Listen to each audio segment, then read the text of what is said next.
Olá, pessoal. Bom dia para todos aqueles que estão assistindo o domingo de manhã com a gente. Bom dia, boa tarde, boa noite para aqueles que assistem depois.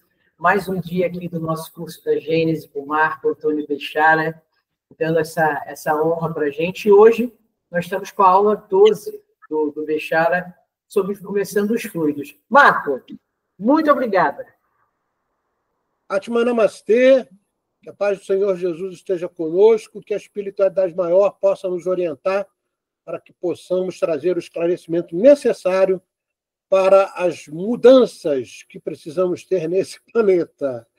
Vamos começar, então, a colocar a minha apresentação.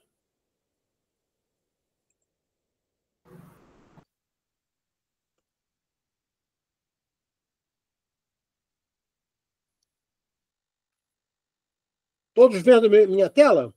Sim, então está assim, normal, aula 12, perfeito. Ok.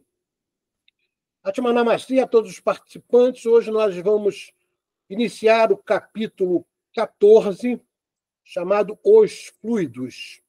É um capítulo muito importante para que vocês entendam, porque advém daí não só a compreensão, mas o entendimento real de como as curas de Jesus, como as curas, de uma forma geral, espirituais, se processam, que vai ser lá pela aula 17, 18, né, quando a gente fala sobre os milagres do Evangelho.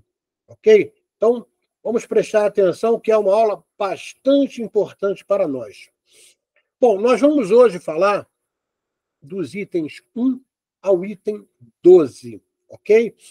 Marco, por que você não fala tudo de uma vez? Porque não dá. É muito conteúdo, ok? Então a gente faz, como diria né, os grandes cientistas, de uma forma compartilhada para que o processo de compreensão possa se fazer integral. Bom, o que a gente vai falar nessa aula? A gente vai falar da natureza e das propriedades dos fluidos e a formação e propriedades do perispírito. Como é que isso se relaciona, ok? Da mesma forma que existem as leis que regem a matéria, né, que são as leis da física, e atualmente, com o advento da física quântica, a física de partícula, ela vem ganhando uma certa notoriedade, né, e cada vez mais se aproximando da ciência espiritual. Também existem as leis que regem a antimatéria. Marco, o que é antimatéria? É aquilo que nós, na ciência, não entendemos como matéria, ou seja, é a energia escura e a matéria escura. Então, isso é chamado de antimatéria pelos cientistas, principalmente quânticos. A ciência dedica-se a entender e explicar as leis da matéria, mas sabe muito pouco das leis da antimatéria, que é o que a gente vai começar a falar a partir de hoje. O princípio elementar do universo e origem de todas as coisas no mundo material visível e ponderável e no mundo etéreo invisível e imponderável é o mesmo. É o fluido cósmico. O caminho para a matéria é o adensamento, e o caminho para a antimatéria é a eterização. Vale lembrar que a matéria-prima é a mesma em todo o universo. Tudo que existe no universo, na realidade, tem sua origem no fluido cósmico. E à medida em que esse fluido cósmico, através da energia escura, se expande, ele passa a ter propriedades de criação e vai se adensando. Marco, vamos entender melhor isso de uma forma visual? Ok. Primeira coisa que vale a pena a gente verificar são esses dois slides que eu coloquei aqui para que vocês possam visualizar isso que eu acabei de falar. A primeira coisa, o que é o fluido universal na visão de um grande cientista? toda matéria se origina e existe apenas em virtude de uma força. Devemos supor que por trás dessa força existe uma mente consciente e inteligente. Essa mente é a matriz de toda a matéria. Puxa, Marco, corrobora exatamente o que você acabou de falar, mas quem foi o cientista famoso que falou isso? Isso foi dito em 1944 pelo pai da teoria quântica, que é o Max Planck. Caramba! Em 1944, Max Planck já tinha essa visão de que existe uma substância, vamos chamar dessa maneira, que ele chamou de matriz, que era a origem de tudo que se originava no universo. Então, olha que coisa bacana. Vamos entender agora, então, esse conceito de fluido, que é exatamente o que a gente está estudando hoje.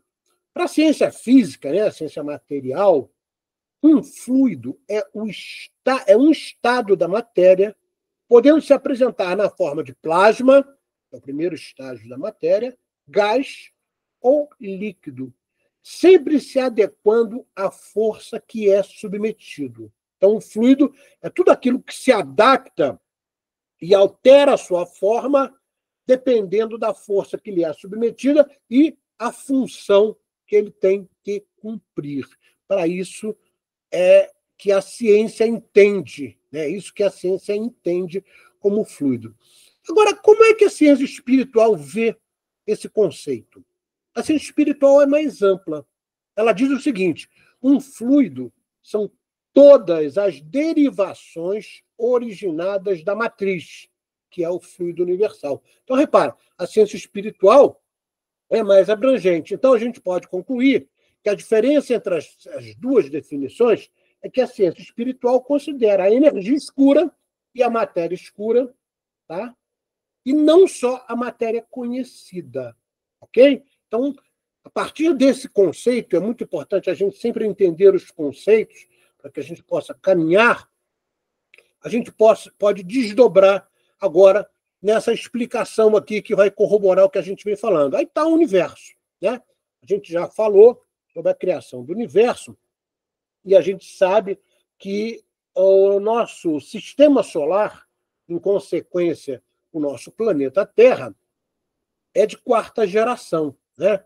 Porque nós ali fomos, né, segundo a ciência, entre aspas, passamos a existir há 4 bilhões e 600 milhões de anos atrás, e o universo, segundo a teoria do Big Bang, é de 13 bilhões e 800 milhões de anos atrás.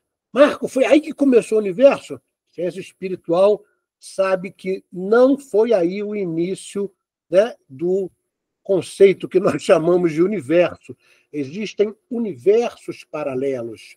Existem, entre outras palavras, multiversos, né? E Deus cria sempre criou e continua criando. Então, vamos entender esse conceito na ótica que faz uma amálgama entre a ciência espiritual e a ciência física. A gente sabe que existe uma força criadora, que a gente chama de Deus, né? Que é uma inteligência suprema, a causa primária de todas as coisas que existem. Essa força presente em toda a sua criação. Marco, peraí, essa força que você está falando, essa força criadora, que nós chamamos de Deus, ela é imanente em todo o cosmos, sim, né? Como diria os Vedas, né? A força que me habita, ou Deus que me habita, é imanente em todo o cosmos e está presente em toda a sua criação, né? Os Vedas têm essa afirmação. Então, esse nosso, para nós, né, espíritas, que chamamos de pai, né, para os cristãos, esse nosso pai criou leis perfeitas para gerir a tudo e a todos e em todas e quaisquer condições. Então, Deus não fica com um computador mexendo, né, nas suas teclas, vamos dizer assim, para adequar situações. Ele já criou leis completamente perfeitas. Essa criação de Deus, o nosso querido Leon Denis chamou de hálito de Deus, e ele permeia tudo que existe. A ciência hoje sabe, tá? A ciência ainda sabe muito pouco, a ciência física, tá? Que ela se divide em duas correntes, vamos colocar assim. Uma chamada de energia escura. Poxa, Marco, por que é energia escura? Porque tudo que a ciência não conhece, ou seja, tudo que a ciência desconhece, ela diz que é escuro, é obscuro, né? É oculto, né? Da mesma forma que os grandes esoteristas, né? Os grandes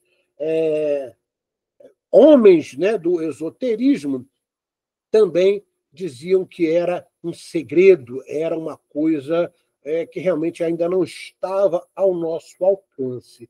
Isso é bastante, vamos dizer assim, razoável, se você lembrar a primeira pergunta do Livro dos Espíritos, né? Que é Deus?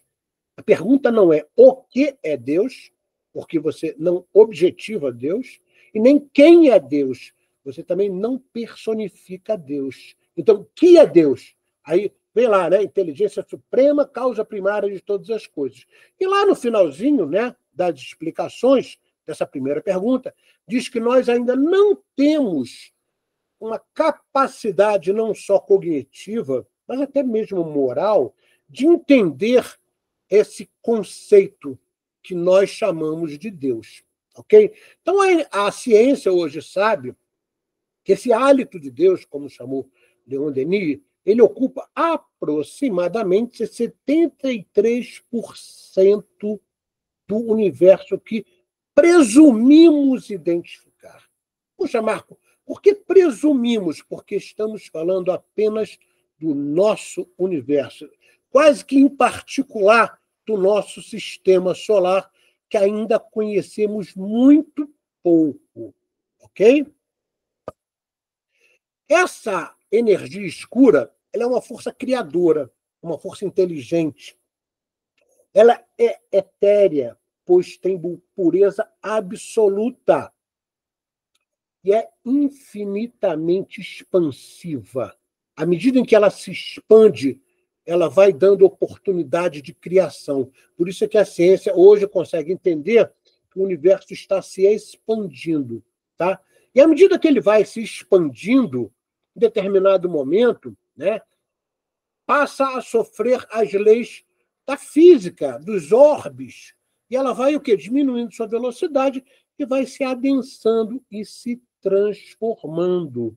Essa transformação é um processo lento. Tá?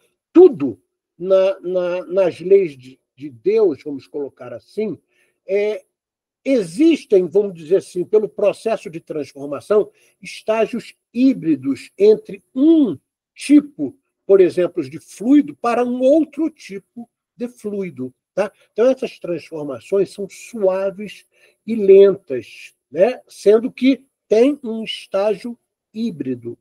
Quando essa energia, chamada escura, se expande em determinado momento, ela perde um pouco da sua velocidade, se aproximando, né, de, vamos dizer assim, orbes e coisas, né, objetos celestes, vamos dizer assim, ela vai começando a se adensar, e aí aparece o que nós chamamos de matéria escura, que hoje a ciência sabe que é aproximadamente 23% do que nós presumimos identificar. Essa chamada matéria escura, ela é formada de partículas ínfimas, muito pequeninas, que ainda não são possíveis de serem observadas pelos nossos instrumentos, pela nossa tecnologia. E para o entendimento humano, né, principalmente da ciência, eles não identificando, né, o que é essa matéria escura, eles começaram a chamá-la de WIMPs. Por que WIMPs? WIMPs é uma abreviação em inglês que significa que essa matéria não interage com a matéria conhecida. Isso é uma crença da ciência atualmente. E aí eu já te digo, baseado na ciência espiritual, que eles estão enganados. Essa matéria escura interage, sim, com a matéria conhecida, inclusive com os corpos dos seres humanos e de todos os seres, né, que têm vida em nosso planeta, em nosso sistema solar, em todos os sistemas solares, ok? Então, fazendo esse paralelo entre a ciência física e a ciência espiritual, a gente vai entender. A ciência espiritual assume, sim, que essa chamada matéria escura pela ciência física tem interações com a matéria física. Porém, a ciência física não consegue entender isso ainda. Essa matéria escura, à medida, né, que ela foi se adensando, né, e aí vai adensando o quê? Criando partículas, né? Ela passa a ter uma força agregadora. E essa força agregadora, ou seja, aquela força que unifica, tá? Cria interações que a ciência conhece.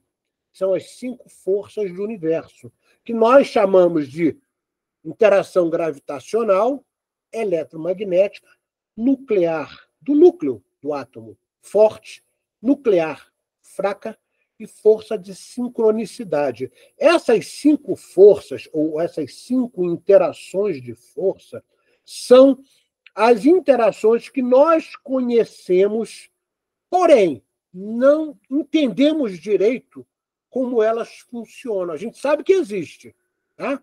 A gente consegue até explicar cada uma. A gravidade aproxima os corpos. A eletromagnética, ela cria uma corrente que, dependendo, se tiver a mesma carga, eles, né, se afastam. Cargas contrárias se aproximam, e por aí vai.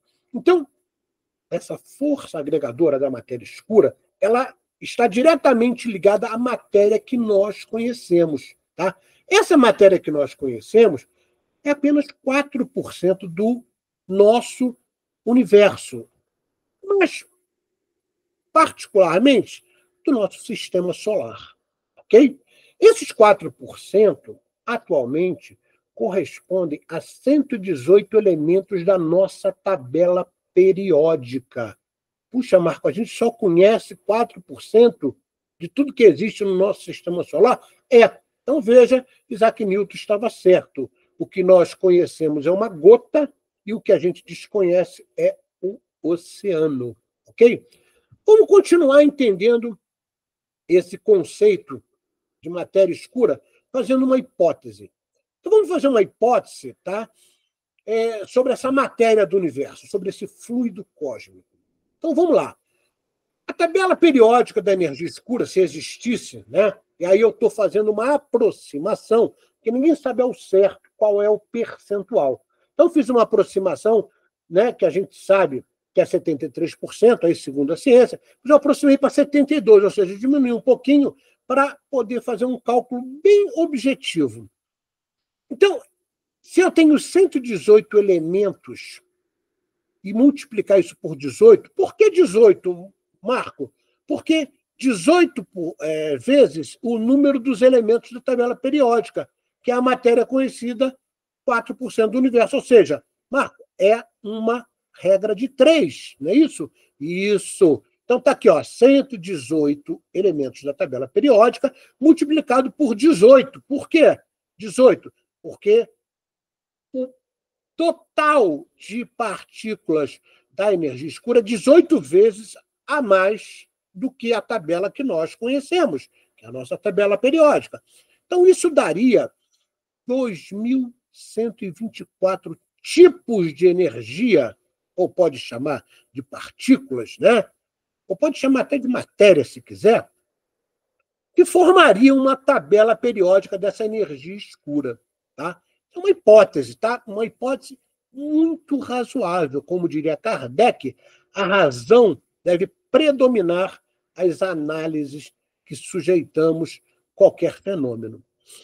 As derivações dessa energia escura ainda são desconhecidas para nós. Nós não conhecemos absolutamente nada. A ciência espiritual já engatinha por aí, mas a ciência física ainda está em completa obscuridade. Essas energias que orbitam em todos os sistemas solares, com suas respectivas derivações e adensamentos, conforme o mundo que envolvem, a fim de oportunizar a vida. Puxa, Marco, por que você colocou conforme o mundo que envolve? Porque à medida em que o mundo é padrão vibratório, não confundir com orbe. Por exemplo, nós vivemos ainda num mundo de expiações e provas. Esse mundo de expiações e provas que vivemos tem um orbe, né? Esse orbe é chamado de Terra. Então, o mundo é um padrão vibracional, ok? Então, fica claro isso, né? Que à medida em que essa energia escura se expande, dependendo do mundo onde ela chega, ela vai se adequando à possibilidade de ser mais densa ou mais etérea, conforme a formação do próprio mundo, né? A gente já falou para vocês que o planeta Terra tem uma densidade de gramatura por centímetro cúbico de 5,54 gramaturas por centímetro cúbico, né? Puxa, Marco, esse dado é da onde? É da NASA. Tá? A NASA é que dá essa informação. E Saturno, que é um planeta, né, gasoso, é de 0,69. Então, o que a gente pode concluir? Sabendo, né, do Livro dos Espíritos, que na própria Gênese, que a gente viu em aulas passadas, que o espírito retira o seu corpo espiritual, ou seja, o seu corpo sutil, em outras palavras, o seu perispírito, do orbe em que ele vai encarnar. O espírito encarnado, por exemplo, em Saturno, tá? Onde é 0,69, tem um corpo sutil muito mais eterizado do que um espírito que encarna na Terra, que tem uma densidade de 5,54. É lógico isso, né? Então vamos ver agora a tabela periódica, né? Hipoteticamente falando, da matéria escura, que eu aproximei para cima aqui, né? A gente sabe que é 23%, segundo a ciência, a gente aproximou 24% para, da mesma forma, trazer uma possibilidade de cálculo bem objetivo. Então, esses 24%, considerando os 4% do que nós conhecemos, ele é 6 vezes, tá? 6 vezes o número 118, que é o número de partículas que conhecemos, né? Então, ele nos dá 708 tipos de matéria escura. Poxa, Marco, então vamos lá. A energia escura teria, isso é hipotético, uma tabela periódica de 2.124 tipos de energia. Já a matéria escura tem 708 tipos de matéria. Puxa vida, nós ainda não conhecemos nada. Isaac Newton estava certo. Existe uma grande possibilidade de algumas dessas partículas da matéria escura, tá, já terem sido reveladas pelos Vedas, conhecimento védico da Índia antiga. Tá? Onde é que isso foi revelado, Marco? No Bhagavad Gita, no Srimad Bhagavatam, nas Upanishads, ok? Então, todos esses livros sagrados dos Vedas, né, que têm o conhecimento védico, eles trazem muitas informações que estão muito, muito, muito à frente da ciência física. E tudo que eles colocam lá, na realidade, a ciência, principalmente a física de partículas, vem comprovando. Então, quem quer entender realmente de fisiologia e anatomia do corpo sutil, tem que estudar os Vedas. É impossível, tá? Você ter uma compreensão com mais profundidade sobre a filosofia, sobre a fisiologia, sobre a anatomia dos corpos sutis, sem entender o que os Vedas nos trazem. Então, os Vedas chamam essa esse conhecimento dele de partículas de energias ou correntes prânicas da energia vital. Puxa, peraí, Marco, peraí, deixa eu entender. Então, os Vedas, dentro do estudo da fisiologia e da anatomia do ser humano, né, e dos corpos sutis, eles identificam que a energia vital, que é, no caso do planeta Terra, específica para o habitante do nosso planeta, essa energia vital tem subdivisões. Puxa vida! E essas subdivisões, elas ainda, até pela própria ciência espírita, são chamadas de energia vital. A energia vital. Só que os Vedas já veem e chamam isso de vitátrons. Então, os vitátrons têm subpartículas. E essas subpartículas, ou partículas, como queira chamar, elas nos dão um complemento à oportunidade de vida que recebemos através do cordão de prata. E essas partículas, elas têm funções diferentes, ok? E elas interagem, sim, com a matéria conhecida. A matéria conhecida que eu estou falando seria o corpo físico e também os corpos sutis. Então, essa matéria escura, segundo a revelação dos Vedas, que eles chamam de correntes prânicas da energia vital, elas têm essa propriedade. E tem, praticamente hoje, já conhecida pelos Vedas, quando eu falo hoje é porque as publicações não são muito antigas, tá? As publicações originais, né, têm mais de 5.000 anos. 5.000 anos atrás, quer dizer, 3.000 anos antes da vinda de Jesus aqui. Os Vedas já conheciam isso, tá? Puxa, Marco, por que eles conheciam?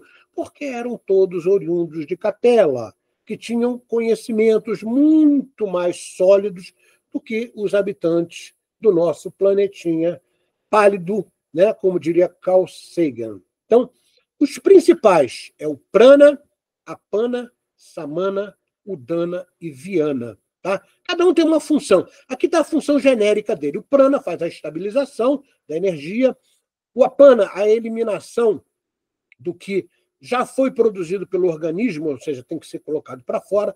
O samana faz a assimilação, né? Então, o samana ocorre antes do prana, tá? Eu primeiro assimilo para depois, né, ter a estabilização.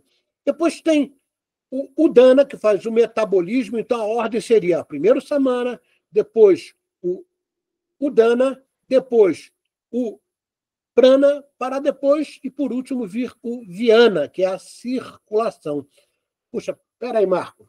Então, todos os movimentos do nosso corpo, e aí eu vou pegar como exemplo o sangue, eles têm uma energia que flui para que possa haver essa movimentação.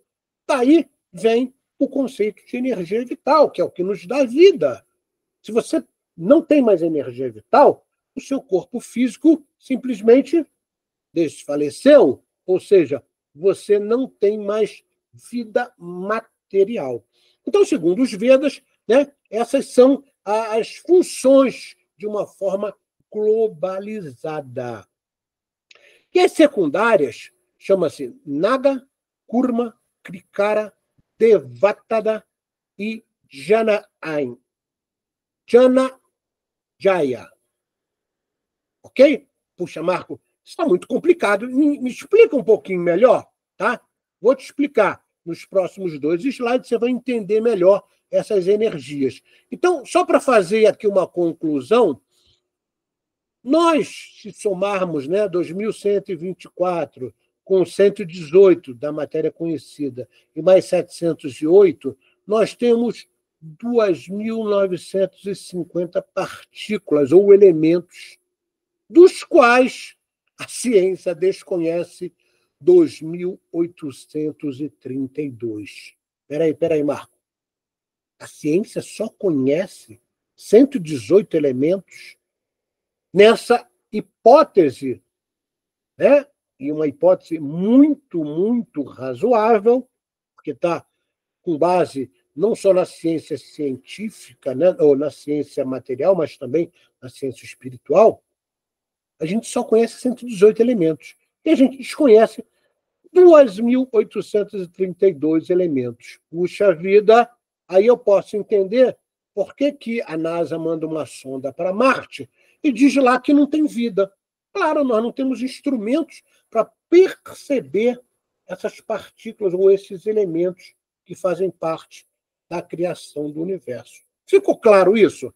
Marco, vamos entender melhor o que os Vedas nos trouxeram, por uma questão até de compreensão de como a ciência espiritual vem avançando muito à frente da ciência material, que, a médio e longo prazo, com o avanço da moralidade, vai galgando, né, e chegando onde a ciência espiritual já domina. Então, vamos ver as energias vitais principais. Tá? Então, aqui você tem, né, em vermelho, o prana, que particularmente orbita a energia do cérebro e do coração. Você tem o udana, que orbita a região laríngeo, tá? Ou seja, a garganta, e dos braços, dos segmentos dos braços e das pernas. Você tem o samana, que orbita exatamente a área abdominal, ok? E você tem o apana, que pega, vamos dizer, uma parte do tórax e também as áreas genitais, tá? Puxa, Marco, de onde vem essa informação aí que você está trazendo aí com tanta voracidade, né? Ela vem de um livro chamado As Upanishads da Yoga. São textos sagrados da antiguidade que foi, vamos dizer assim, escrito através, né, do Carlos Alberto Tinoco. Tá? É um livro da Madras que você compra até hoje em qualquer livraria. Vamos entender, então, essas energias vitais principais. Primeiro, o prana. Ele conduz a energia vital para dentro do corpo, principalmente através da inspiração. Absorve, né, esse prana na cabeça, o coração, os pulmões, o baço. Tá? Então, o prana tem esta função. É uma matéria escura que a ciência material desconhece, mas que os Vedas já nos revelaram. A apana conduz a energia vital para fora do corpo, principalmente pela expiração. Repara que essas explicações estão complementando a função genérica que a gente mostrou no slide anterior. Elas expelem a região baixa do abdômen, o umbigo e a região genital. O samana responde pela assimilação dos nutrientes orgânicos localizados no aparelho digestivo. O udana localiza-se principalmente na garganta, também absorvidos pela cabeça, ou seja, parte, né, como se fosse uma matéria, uma energia, né, híbrida, né, ele interage com a cabeça também e com os membros. E o viana, que é absorvido por todo o corpo pela bomba cardiorrespiratória e faz circular a força vital. Puxa, Marco, então, essas energias, né, chamadas de energias vitais principais, elas, na realidade, são reveladas pelo conhecimento védico e elas são, sim, parte, ou seja, são partículas do que nós chamamos de matéria escura. E elas, contrariando a ciência física, elas interagem, sim, com a matéria conhecida, porque elas interagem com o corpo humano a fim de dar vida ao corpo humano. Essas cores que eu coloquei aqui, de absorção, são transmutadas, modificadas em seu espectro luminoso, ao serem consumidas pelos chakras. Puxa, Marco, é daí que vem as cores do campo áurico? É daí que vem as cores do campo áurico. Só para te lembrar, cor é uma coisa que não existe. Cor é uma forma da mente interpretar as vibrações de determinadas energias, ok? Então, elas são consumidas pelos chakras, pelas glândulas, né, endócrinas, pelos plexos nervosos, órgãos e todo o sistema do nosso corpo, físico e sutil, gerando energia para esses mesmos corpos.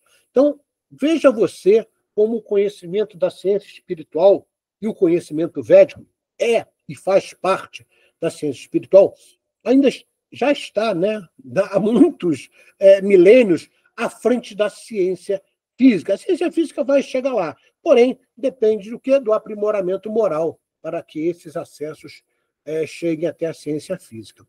Então, vamos ver as energias vitais secundárias. O Naga é responsável pelo vômito e pelo ato de arrotar. Ô, Marco, peraí.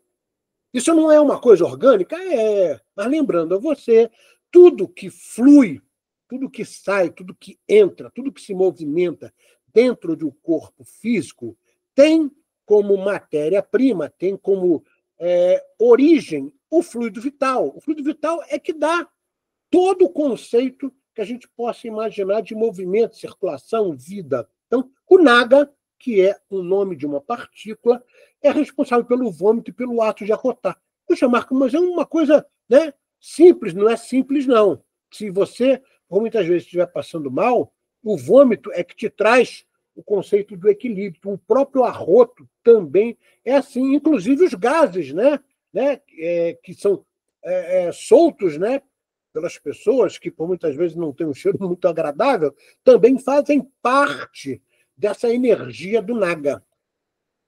O Kurma, responsável pelo abrir e fechar das pálpebras. São pequenos detalhes, é por isso que é chamado de energia vital secundária. Tudo está ligado ao fluido vital. O fluido vital é responsável pelos movimentos. Já falei isso umas 10 vezes, mas é bom que seja consolidado. O Krikara responde pelo ato de sentir fome. Puxa, Marco, até o conceito orgânico de sentir fome tem uma energia por trás. Você não sente fome simplesmente, eu sinto fome porque o meu estômago está vazio. Mas agora ele está vazio e ele faz o quê?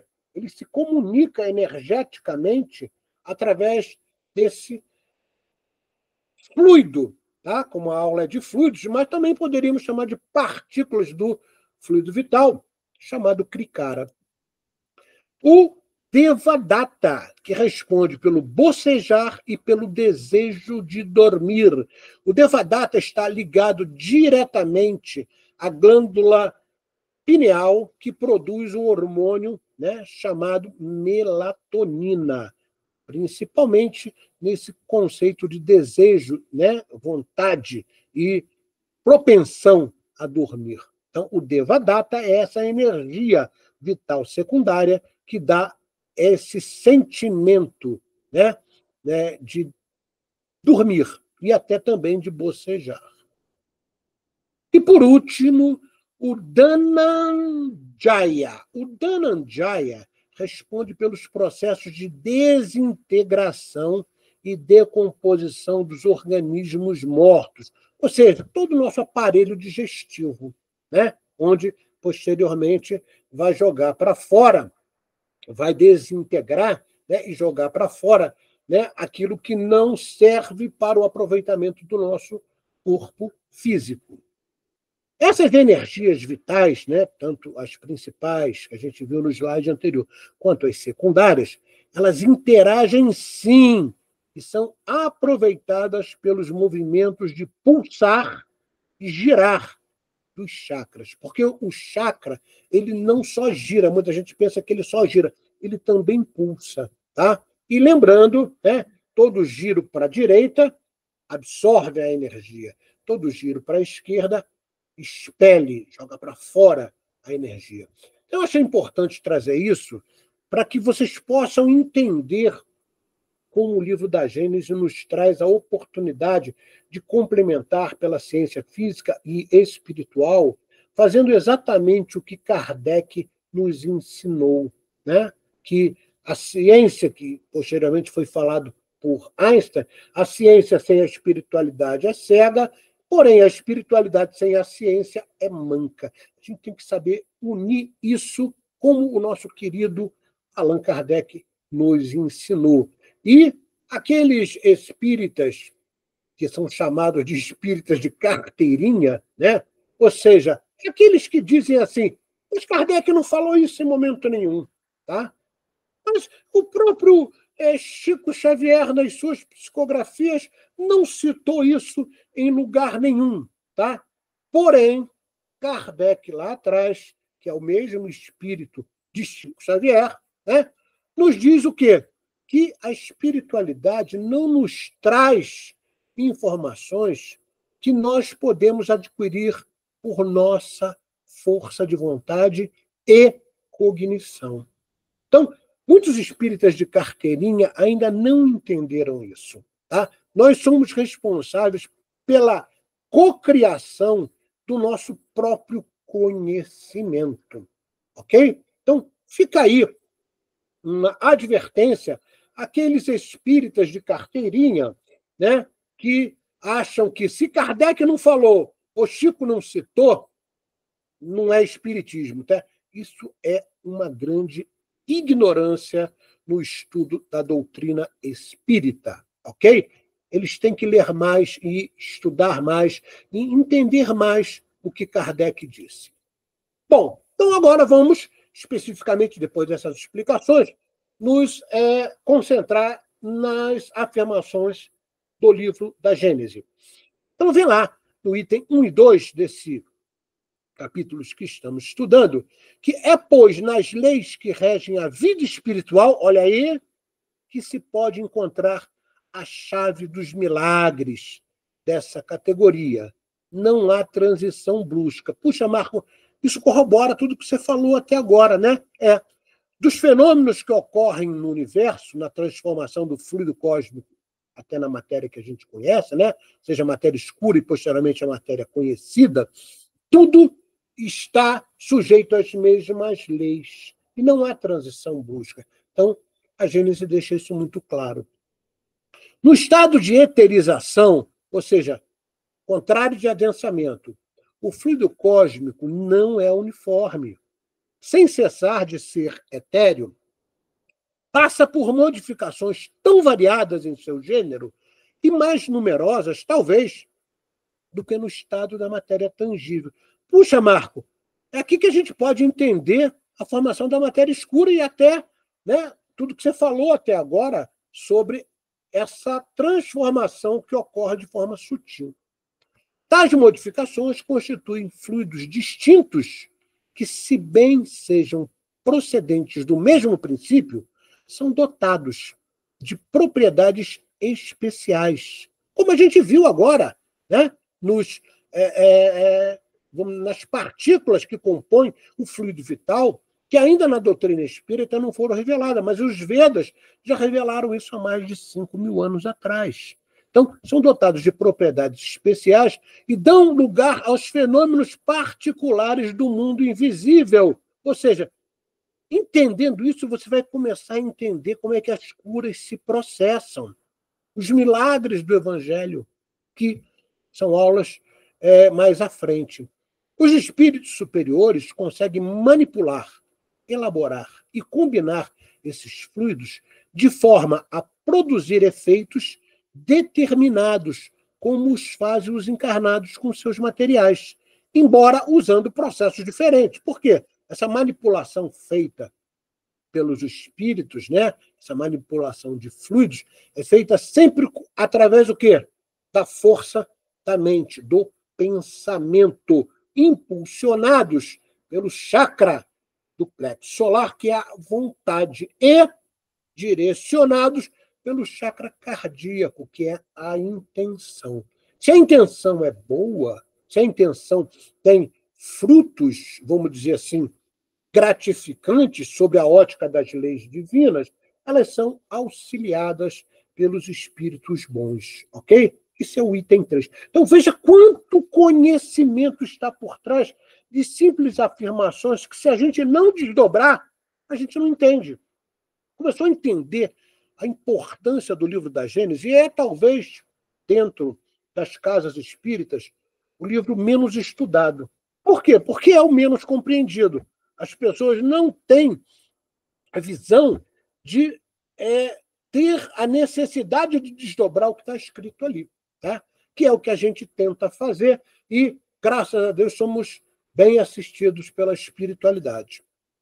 Os elementos fluídicos do mundo espiritual, que é a matéria escura, que pode se apresentar em processos de adensamento, escapam a nossos instrumentos de análise e a percepção dos nossos sentidos. É por isso que o mundo físico diz que a matéria escura não interage, né, chamando de um IMPS, não interage com a matéria física, mas eles estão enganados, é porque nós não temos instrumentos ainda para perceber essa interação e muito menos sentidos. Nossos sentidos são muito grosseiros, né, para poder perceber isso. Os fluidos mais próximos da materialidade, e por conseguinte, os menos puros, compõem aquilo que se pode chamar de atmosfera espiritual terrestre. O mesmo ocorre na superfície de todos os mundos. Lembrando que mundo é padrão e intervalo vibracional, ressalvadas as diferenças de constituição e as condições de vitalidade próprias de cada um. Ou seja, foi o exemplo que eu dei, né? Não dá para comparar os espíritos que habitam no planeta Terra com os espíritos que habitam no planeta Júpiter ou em Saturno, porque os espíritos lá são muito mais evoluídos, ok? Então veja como a Gênese é brilhante. Vamos entender a matéria conhecida e seus processos de mudança. O primeiro estágio da matéria é o plasma, tá? Poxa, Marco, eu pensei que era o gás. Não.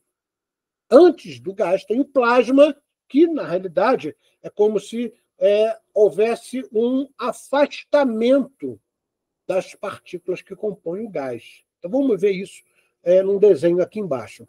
À medida que se adensa, agrega-se e perde calor, diminuindo o seu padrão vibratório, transformando-se nos outros 3 estágios da matéria: gás, líquido e sólido.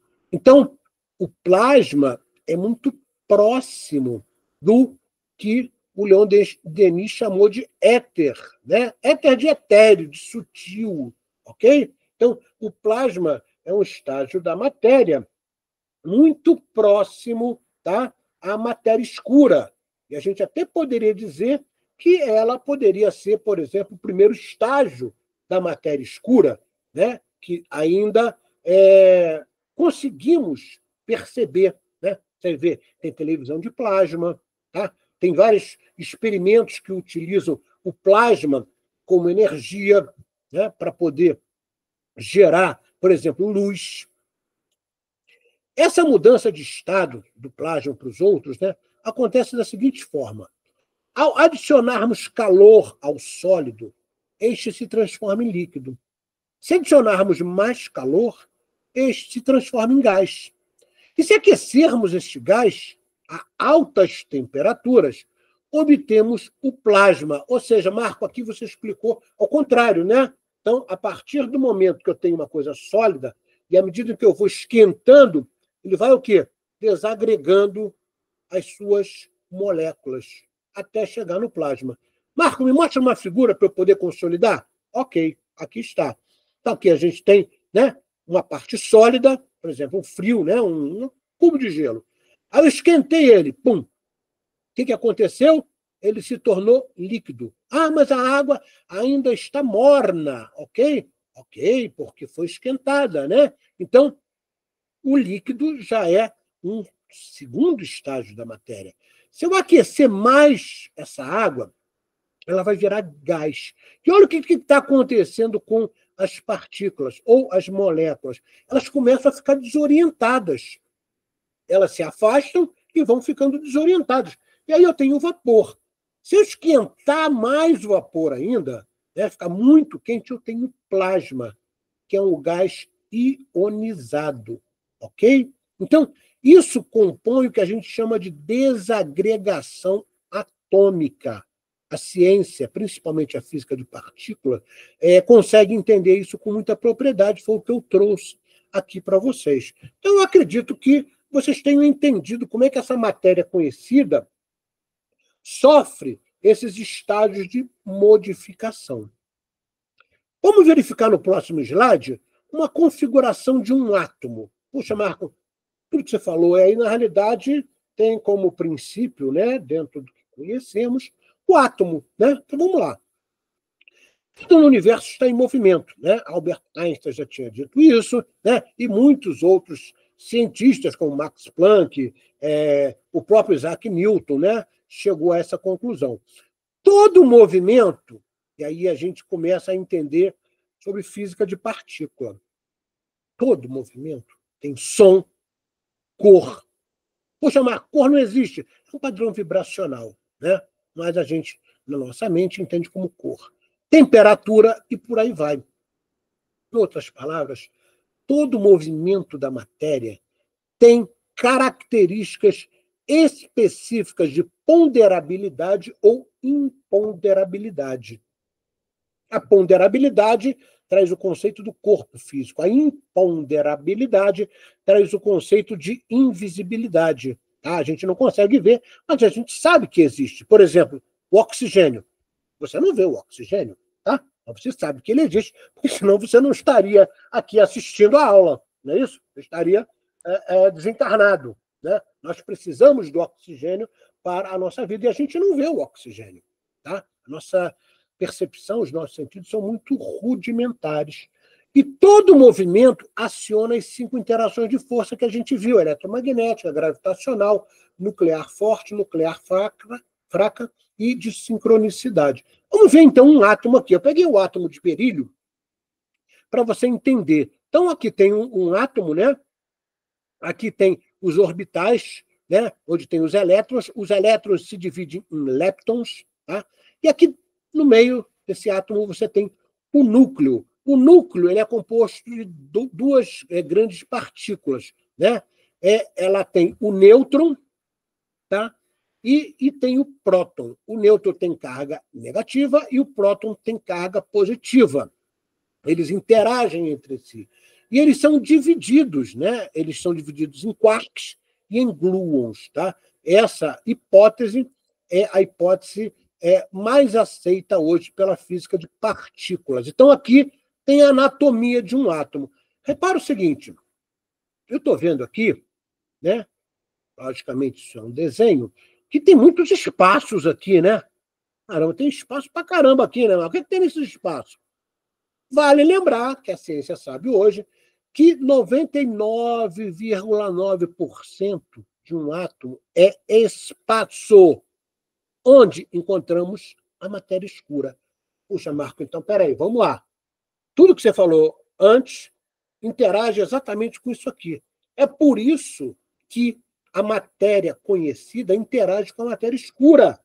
É por isso que processos de cura, onde os espíritos sabem manipular essa matéria escura, interagem, às vezes, substituindo uma partícula, substituindo uma molécula que está doente. E a doença, para o mundo físico, é a perda de elétrons. Dependendo da qualidade e do tipo de elétron, né, um espírito pode, sim, adensando, um espírito, por exemplo, conhecedor, ele adensa uma matéria escura e transforma aquela matéria escura naquele elétron, substituindo o elétron que estava, vamos dizer assim, quase que desativado. Né? Porque a nossa vida é eletromagnética o tempo todo. Então, guardem isso. 99,9% de um átomo é espaço. Ok? Marco, tem alguém que fala mais sobre isso? Tem sim. Aqui já tem um átomo de lítio. E aí tem uma frase de um grande cientista que escreveu um livro maravilhoso, vocês vão ver ele aqui embaixo, que diz o seguinte: se aumentarmos um átomo onde o núcleo fique do tamanho da cabeça de um alfinete, o elétron, tá? O elétron que está no orbital, né? Estaria a mais ou menos 3 metros de distância. Marco, peraí. O que esse cientista está falando? Se eu pegar, por exemplo, numa comparação física, cabeça de um alfinete, comparando que ali é o núcleo, coloca 3 metros de distância, pega uma fita métrica e bota 3 metros de distância, tá? Em qualquer sentido, né? E ali estariam, né, a 3 metros de distância, os elétrons circulando em seus orbitais. Caramba, Marco! Então, a teoria de 99,9% de um átomo é espaço é verdadeira. Claro que é verdadeira. Quem disse isso foi Itzhak Bentov, tá? Que é um cientista tcheco, engenheiro mecânico, inventor especializado em engenharia biomédica e pesquisador da mente humana. Ele fez parte do corpo de ciências dentro das Forças de Defesa de Israel, tá? Que é o Hamed. Tá? Isso foi publicado nesse livrinho que é maravilhoso. A Espreita do Pêndulo Cósmico, a Mecânica da Consciência, da Cultrix. Tá? Eu tenho essa publicação original de 87, né, porque eu já me interesso por física de partículas há muitas décadas, e fiquei impressionado com essa afirmação do Itzhak Bentov, que confirmava, né, o que a gente conhece hoje na física quântica. Ok? Puxa, Marco, bem legal. Quem conhece, aliás, a constituição íntima da matéria tangível? É uma indagação. Quem é que conhece mesmo a constituição íntima da matéria física que nós conhecemos? Talvez ela não seja compacta, senão em relação aos nossos sentidos, o que seria provado com a facilidade com que ela é atravessada pelos fluidos espirituais, que é a matéria escura, e pelos espíritos, aos quais ela não se opõe, não cria obstáculos, que os corpos, entre aspas, transparentes em relação à luz, conseguem atravessar. Então, o espírito, principalmente um espírito consciente, que já se desvencilhou da matéria, não tem na sua mente o conceito de apego material, ele consegue tranquilamente penetrar por dentro de uma coisa que para nós é impenetrável, por exemplo, uma parede, né? Uma porta de aço. Tá? Por que ele consegue isso? Porque 99,9% do átomo que forma toda a matéria é espaço. E se é espaço, o que acontece? Os fluidos perispirituais passam por ali tranquilamente. Ok? Então, esse é o item 6 do livro da Gênese, que nós estamos estudando. Vamos ver agora a formação e propriedades do perispírito. O perispírito, ou o fluido, né, espiritual, ou fluido dos espíritos, chama como quiser, é um dos produtos mais importantes do fluido cósmico. Essa afirmação é específica para a nossa realidade no planeta Terra. Tá?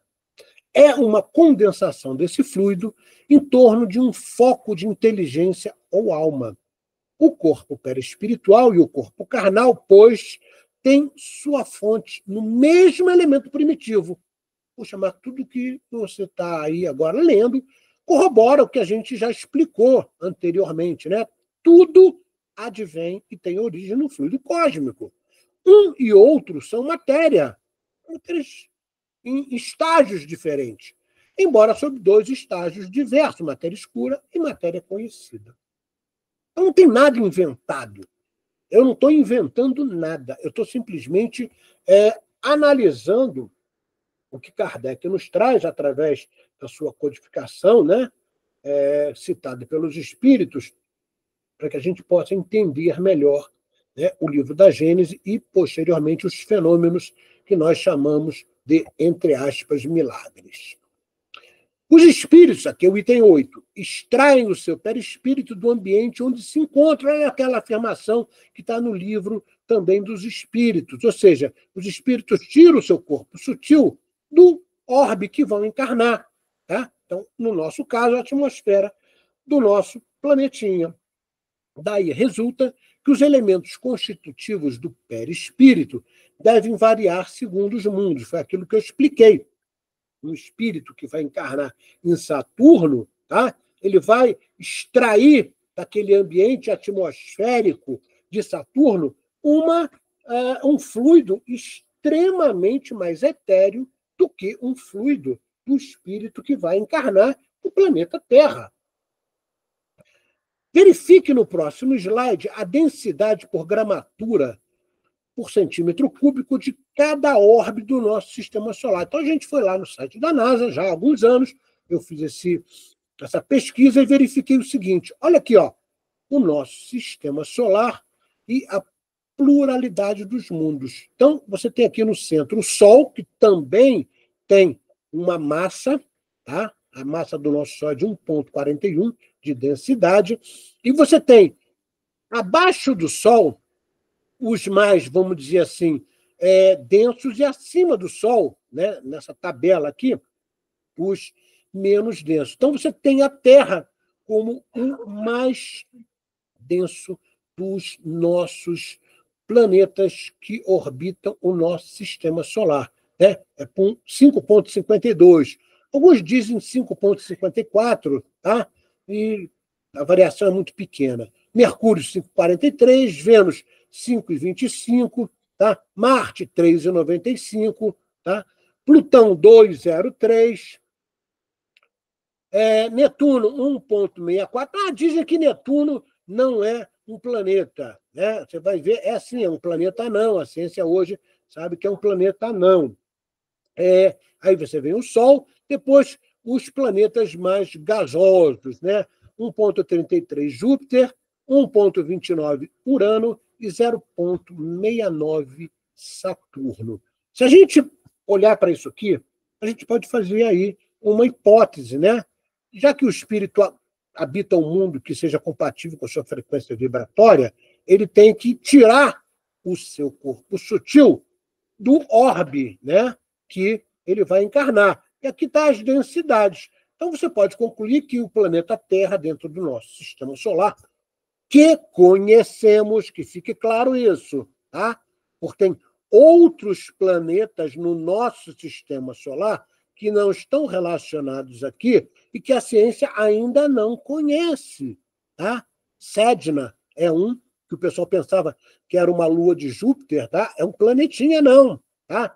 Quiron, que é um exoplaneta que já está dentro hoje do nosso sistema solar, tá? E muitos outros, tá? Que hoje a ciência revela sua ignorância e admite que existem outros planetas, principalmente planetas anões, que ainda são desconhecidos. É bem provável que, com as novas tecnologias enviadas ao espaço, né, na substituição do Hubble, eles consigam começar a captar, né, a vibração que esses planetas emitem, porque todos os planetas têm um padrão de irradiação vibratória, e esses instrumentos captam isso e, por muitas vezes, até conseguem fotografá-lo. Tá? Repara que eu coloquei também aqui a distância astronômica. Por quê? Porque você vai ver, daqui a pouco, no próximo slide, essa relação aí no espaço, como é que fica. Então, se a gente observa essa densidade mais baixa, né, aqui, né, em Saturno, para mais alta, que é a Terra, a gente pode criar uma hipótese sobre a categoria dos mundos em nosso sistema solar. Tá? Isso é uma hipótese que nós podemos criar baseado nessa informação. Então, aqui, ó, um mundo primitivo, tá? Um exoplaneta que já está adentro do nosso sistema solar, que é Quiron, tá? Que é para onde os exilados da Terra já estão indo, é um exoplaneta. Por que exomar? Porque ele veio de fora, tá? Para abarcar ou gravitacionar esses espíritos que não terão mais condições de continuar no planeta Terra, que está no momento de transição. Tem um planeta anão que também, hoje bem atual, tá? Já é reconhecido dentro do nosso sistema solar, que é Sedna, que se pensava que era uma das luas de Júpiter, né? E eles verificaram que é um planeta anão. Então, dentro desse processo de compreensão, vamos ver. O mundo de expiações e provas aqui, conforme a densidade, poderia ser Terra e Mercúrio, tá? Muito próximo às suas densidades, né? Mundo de regeneração, Vênus e Marte. Espera aí, Marco. À medida em que você vai falando aí, significa que os espíritos são mais evoluídos lá. Sim. Os mais atrasados estão onde? Terra e Mercúrio. Depois, Vênus e Marte. Mundo feliz. Plutão é um planeta anão, mas é um planeta, ok? E Netuno. E o mundo celestial poderia ser Júpiter, e Urano e Saturno. Tá? Isso é uma hipótese baseado nas densidades de gramatura por centímetro cúbico que cada planeta tem. E sabendo que o espírito retira da atmosfera do orbe que vai encarnar a sua possibilidade de formação do corpo sutil. Então, é uma hipótese muito razoável. A natureza do envoltório fluídico, é o item 9 da Gênese, está sempre em relação com o grau de adiantamento moral do espírito. Olha o que a gente falou aí. Os espíritos inferiores não podem mudá-lo à sua vontade e, por consequente, não podem se transportar à vontade de um mundo para outro. Os espíritos superiores, ao contrário, podem vir aos mundos inferiores e mesmo aí encarnar.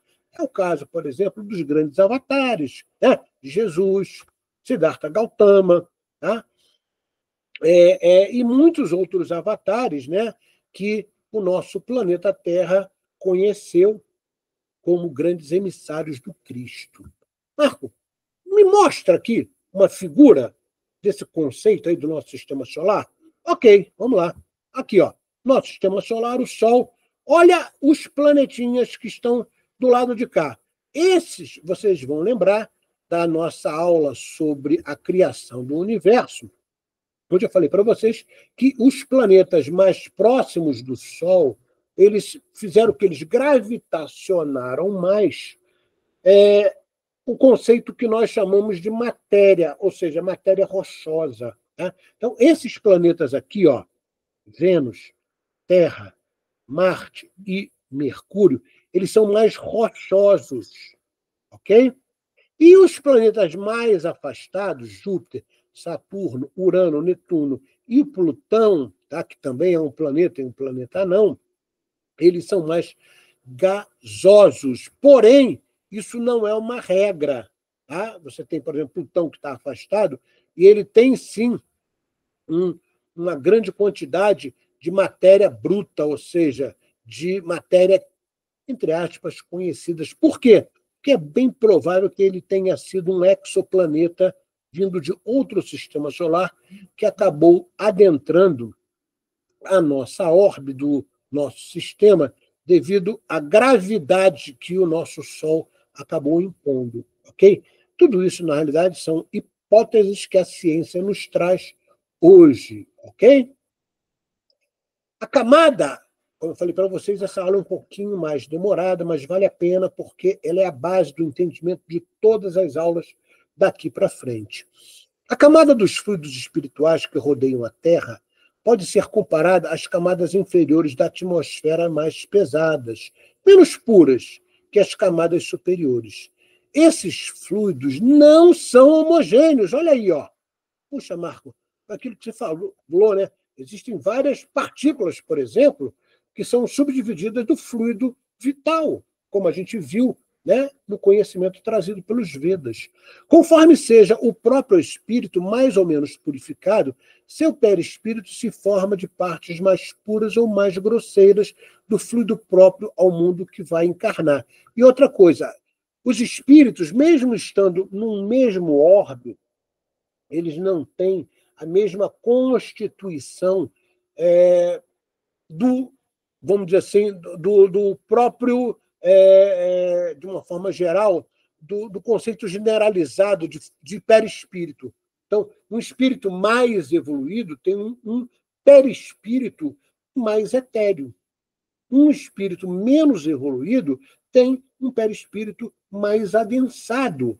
Então, repara, como os fluidos não são homogêneos, dependendo da moralidade do espírito, ele traz para si, na sua composição na formação do seu corpo sutil os fluidos que lhe são mais adequados. A constituição íntima do perispírito não é idêntica em todos os espíritos encarnados ou desencarnados que povoam a Terra. Olha o que eu falei. Ou o espaço circundante, são as esferas do umbral, tá? O envoltório perispiritual do mesmo espírito se modifica com o progresso moral dele em cada encarnação, mesmo que o faça no mesmo orbe. É o caso que da purificação do corpo mental inferior, a qual temos que expiar e provar, para que adentre ao corpo mental superior uma virtude que faça parte do nosso conceito de existência, porque o corpo mental superior a gente não perde nunca. Do corpo mental inferior para baixo, tudo se modifica.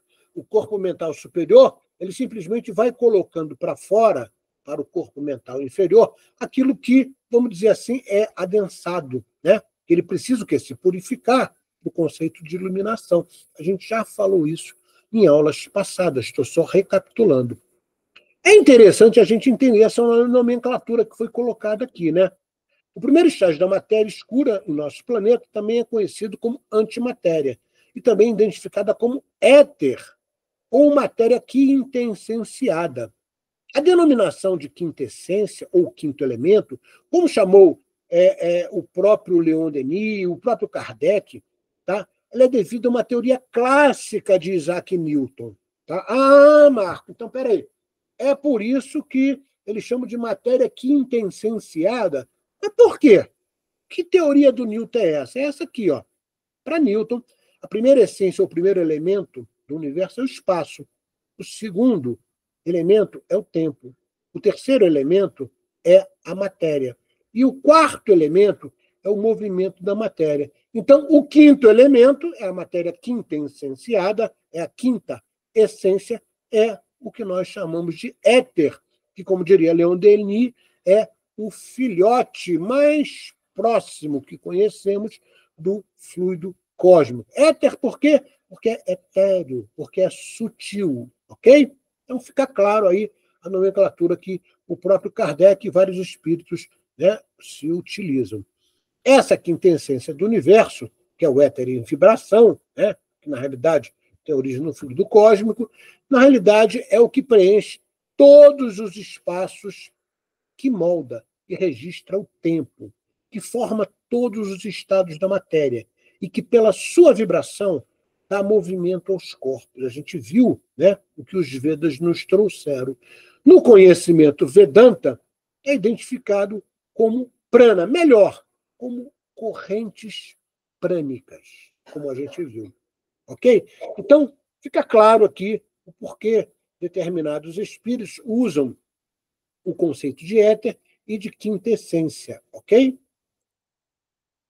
Vamos verificar, né, uma ilustração nesse próximo slide aqui. Aqui está a visão interior do nosso planeta, né, com respectivos níveis de vibração.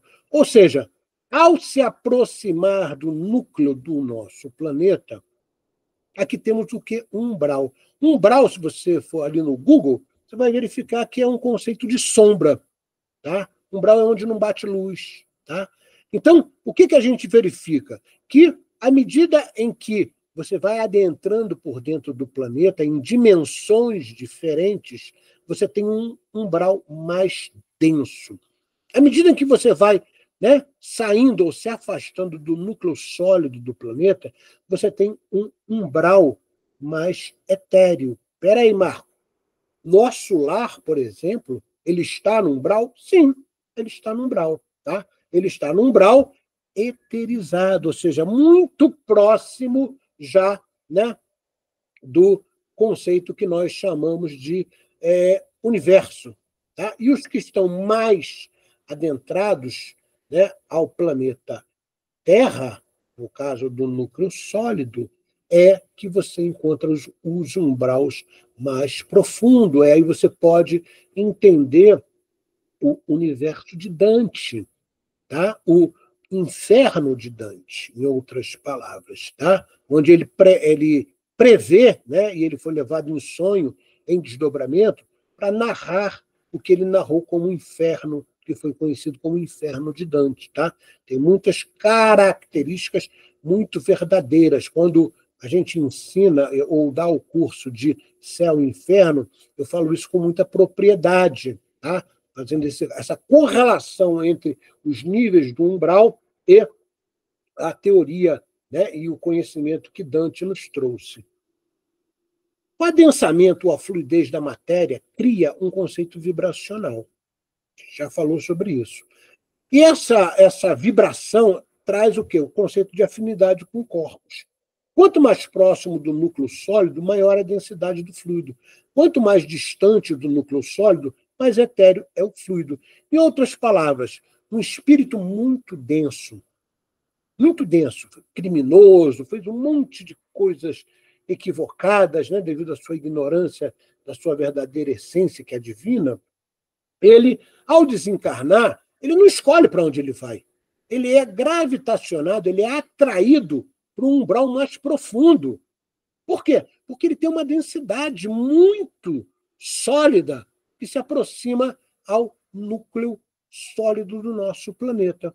Da mesma forma, um espírito mais evoluído, né, que, ao desencarnar, ele fica o quê? Aqui na periferia, ele fica aqui, né, nas colônias espirituais do nosso planeta, onde a densidade é muito efêmera, ou seja, a eterização é algo realmente presente, né? Porque o seu fluido perispiritual é menos denso, é mais etéreo.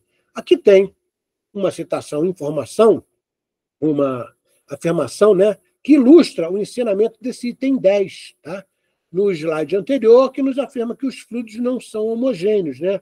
Essa afirmação aqui é encontrada, né, no slide anterior, nesse item 10, onde a gente faz aí o desdobramento dessa informação.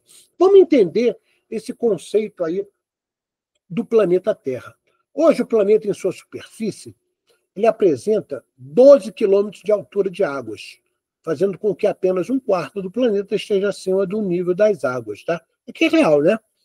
À medida que entramos para o interior do planeta, o calor aumenta, ou seja, a experiência demonstra que a temperatura se eleva de 1 grau a cada 27 metros de profundidade. Deu para entender por que os espíritos, né, e a mitologia acabou dizendo que o inferno era muito quente, tá? Que o inferno era, vamos dizer assim, propício ao fogo dos infernos e por aí vai. Tá? Mas isso aqui é um conceito terrestre, material. Na realidade, o umbral é isento de luz. Lembra que eu falei que o umbral é sombra? Então, lá no umbral mais profundo não chega os raios solares, não chega a luz. Então, ele é úmido, ele é frio, ok? Então, isso acaba com o conceito dos católicos de dizer que o fulano vai queimar no fogo do inferno. Né? Isso é uma crença totalmente desprovida de realidade. Segundo estudos da Grande Fraternidade Branca, tá? Onde eu já dei aula sobre isso no curso de Conhecimento Sagrado, onde eu também ministro aqui no GRESG, existem 33 níveis diferentes de umbral, ou seja, do mais etéreo ao mais sólido, ao mais denso, são 33 níveis segundo a Grande Fraternidade Branca. Tá? São dispostos entre o núcleo sólido até a atmosfera do planeta, sendo o nível 33 o mais interno. Ok? Nível 1 é onde estão as colônias espirituais, né? Onde tem bons espíritos e por aí vai. E o nível 33 é onde tem lá, entre aspas, né, os espíritos muito malvados, ou seja, aqueles espíritos ignorantes. Ok? O fluido etéreo é para as necessidades do espírito, o que a atmosfera é para a necessidade dos encarnados. Então, repara que tudo que a gente vem falando não é invenção nossa, né? São correlações que nós fazemos através do conhecimento que o livro da Gênesis nos traz. Assim, tudo se liga no universo. tudo se encadeia. Tudo está submetido à grande e harmoniosa lei da unidade, desde a materialidade mais compacta até a espiritualidade mais pura. Tudo é milagre na natureza, pois que tudo é admirável e dá testemunho da sabedoria divina. Em outras palavras, é na diversidade que a unidade de Deus se faz presente, como diria os grandes filósofos e teólogos. Conclusão, para a gente terminar essa aula aqui. Ela foi um pouquinho maior, mas vale a pena porque os conhecimentos são básicos para que a gente possa entender tudo daqui para frente. A tríade universal, Deus, o Criador, né? O Espírito, a cocriação, né, de Deus, ou seja, a criação de Deus, que também se torna um cocriador, e a matéria, que é a criação de Deus através do fluido cósmico, ou o hálito consciente de Deus, como diria Leon Denis, a manipulação do fluido, né, em processo de adensamento, criando o que nós conhecemos. Então, em outras palavras, né, o Espírito que habita em mim, o Espírito divino que me habita, ele também te habita. Ele também está presente em todo o cosmos, que é o que nós chamamos de centelha divina. Talvez o conhecimento mais profundo que Jesus nos trouxe, que a Igreja Católica não deu muita importância, talvez até por manipulação, foi uma frase de Jesus. A frase é citada, mas não há muito desdobramento para o entendimento. Vós sois deuses. Tudo que faço, podereis fazer e muito mais.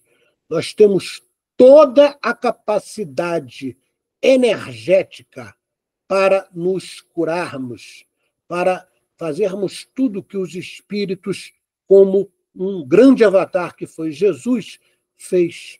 Um dia vamos chegar lá, mas precisamos de quê?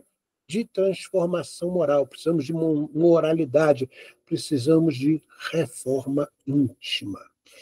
Amigos, muito obrigado. Atma Namastê. E na próxima aula daremos sequência a esse capítulo tão importante do livro da Gênesis. Fiquem na paz de Deus e o Espírito mentor de cada um possa sempre lhes proteger e lhes orientar. Um abraço, beijo no coração.